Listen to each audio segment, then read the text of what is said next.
Hello, 大家好. I'm currently traveling to over 30 cities and 60 days in China solo. Today is day 13. This trip has been pretty draining so far, as you may imagine. So for most of the week, I had been telling myself to hold on until I got to Dali, and then I'd be able to relax and recuperate a little bit. This day was the complete opposite of that. This was my first flight of the trip, and when I got to my gate, they were actually deplaning everyone who had already boarded, which is never a good sign. My flight was delayed about 2 hours due to weather. Then, upon arriving to Dali, the traffic was really bad, so it took about another 90 minutes to get to the hotel that I had booked. But when I arrived, the hotel turned out to be very, very different from what I had seen online. So I made the decision to cancel the booking and find a different hotel last minute. But unfortunately, because the traffic is so bad in Dali, I couldn't get another car. So I decided to walk, which was not ideal, but I really wanted to meet up with my friend Leo. You'll see people here gathering wooden sticks. Today is the Torch Festival in Yunnan province. More on that later. Leo used to work in Shanghai at my favorite restaurant, Egg, and now he does bespoke tours for foreigners across China, focusing on ecotourism, supporting local ethnic groups, and offering experiences that you won't be able to find anywhere else in China. He's incredible and really knowledgeable. He took me to this place in Dali, which is all vegetarian and vegan shops. I got a nice plate of vegan dumplings, which was much needed because I hadn't eaten all day. Finally, I reached my hotel and it was definitely much better. I'm really happy I made the decision to switch.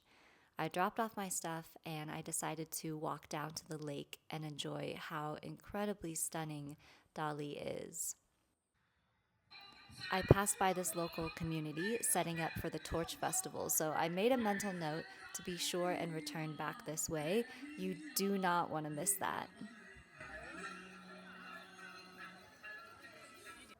I made it to the lake, and of course, it's a very popular place to take photos, and it's easy to see why.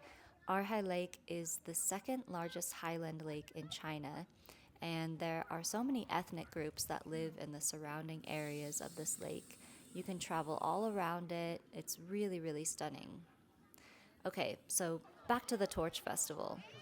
I arrived just as things were getting started, and it was already a vibe. This woman even brought her bird to watch.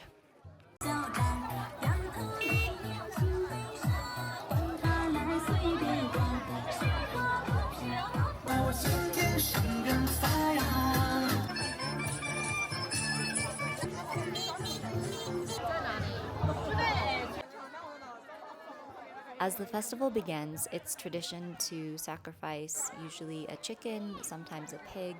I couldn't find too much information in English on this, so I will happily welcome comments from someone who knows more about the specifics.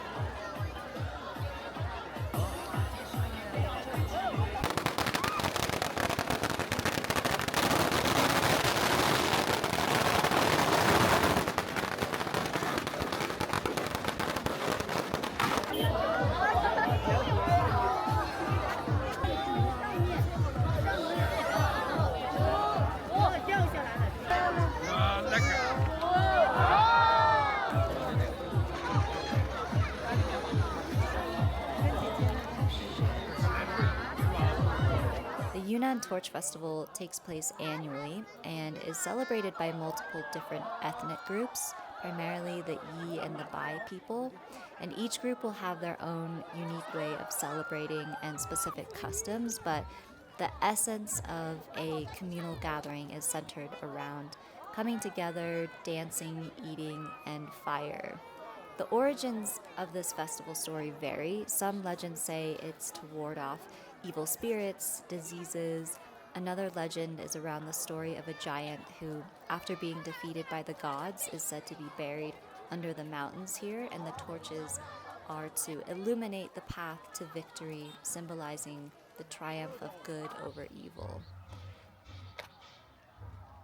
This festival really reminded me a lot of the Balinese festivals, which I've experienced in the past year, which also use fire and dance and coming together and massive statues called uga ugas, essentially all to, again, ward off evil spirits and celebrate this triumph of good over evil.